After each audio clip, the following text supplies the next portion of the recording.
Hi, and welcome. My name is Amy Weber, and I am a child therapist, a parent coach, and co founder of Speak, Learn, and Play. This month, we are talking all about foundations, and I am talking today about the foundation of regulation and what that means for our nervous systems. So, let's dive in. Here is the big secret. Behavior is communication from a stressed or calm body. Kids are never giving you a hard time. They are having a hard time. And once we understand what their brains and bodies are doing, the behavior starts to make a whole lot more sense. So, our goals for today are to understand the stress response, get clear about co regulation versus self regulation, and learn some practical sensory resets you can use anywhere. And I'm going to end with a 5-minute calm plan, one that you will actually remember at 5 p.m. on a Tuesday. So let's get started. The stress response, what happens in the brain and body? So let's zoom in on the moment your child freaks out because the tag in their shirt is touching them wrong. Inside the brain, things are happening fast. The amygdala, the brain's smoke alarm, is yelling out, "Alert! Emergency! Terrible, terrible tag!" The thinking brain, which is our prefrontal cortex, goes offline because who needs logic in a crisis? Stress hormones flood the system and heart rate goes up, muscles tense, breathing gets shallow, sensory input feels louder and sharper. This is the fight, flight, freeze, fawn response. The fighter might say, "I hate this shirt." The flighter might run into another room. The freezer is going to shut down or go quiet. And the fawner is going to say, I'm sorry, to avoid conflict. None of this is misbehavior. It's neurobiology doing exactly what it was built to do. Here's the key. A dysregulated brain cannot access skills, even skills it knows. It can't negotiate, it can't reason, it can't use its words, it can't be flexible. Regulation comes first, logic comes later.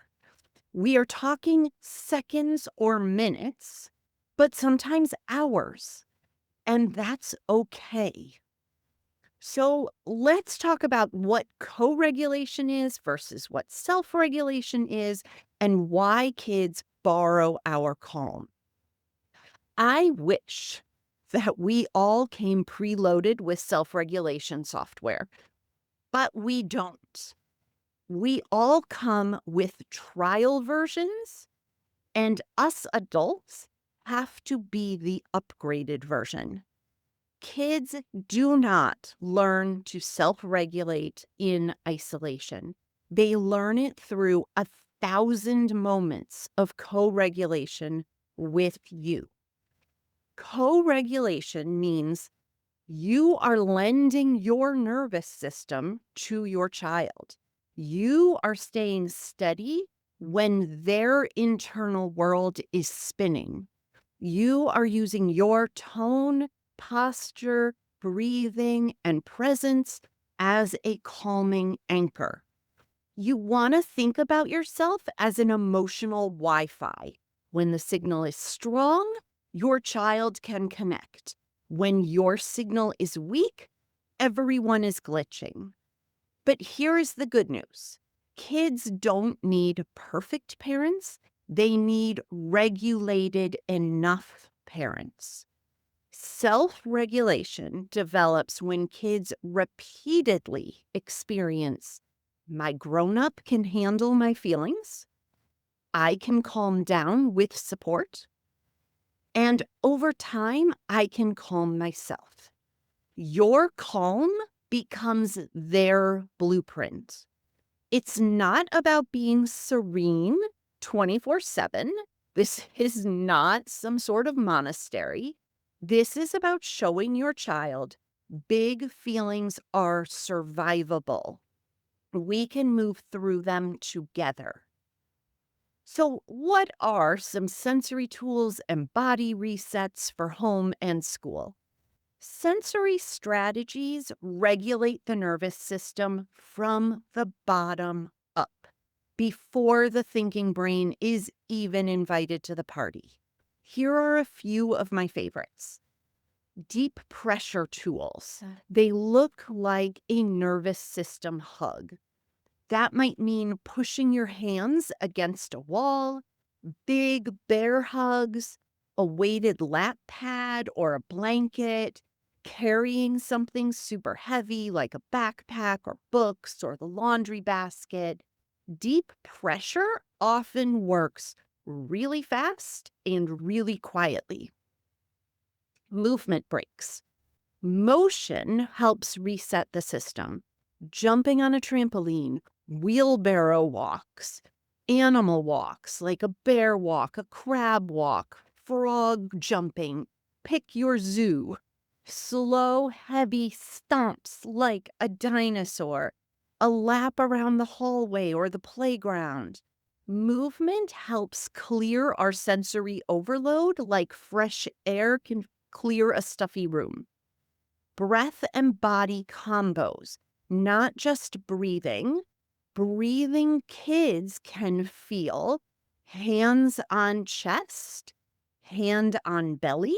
So taking some deep breaths that way, blowing bubbles, blowing pinwheels, doing smell the flower, blow out the candle.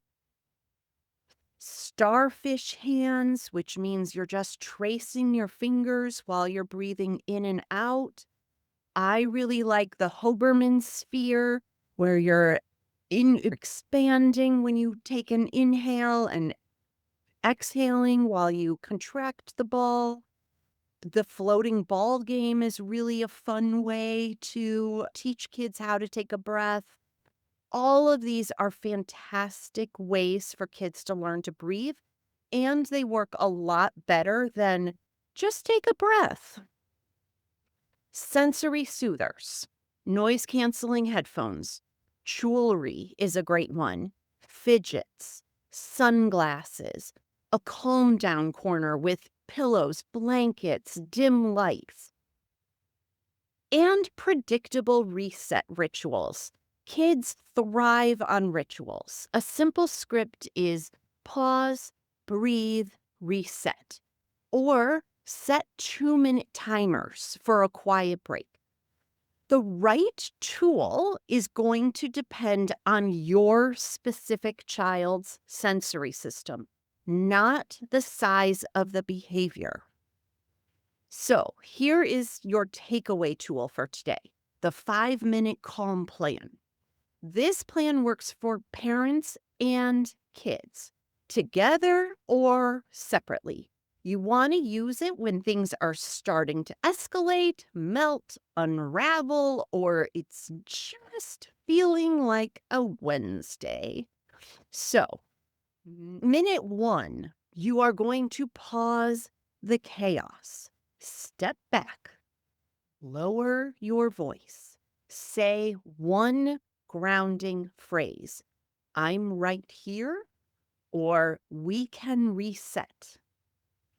In the second minute, you are going to connect the nervous systems. You're going to sit nearby. You're going to slow your own breathing on purpose. You're going to offer a non-threatening invitation. Do you want a hug or space? Do you want me next to you or over here? Then we're going to try a sensory reset in minute 3. We're going to pick one thing. Deep pressure, meaning hug, or having your child squeeze a pillow. Movement, stomping, walking, stretching. A breathing tool, blowing bubbles, doing that starfish hand.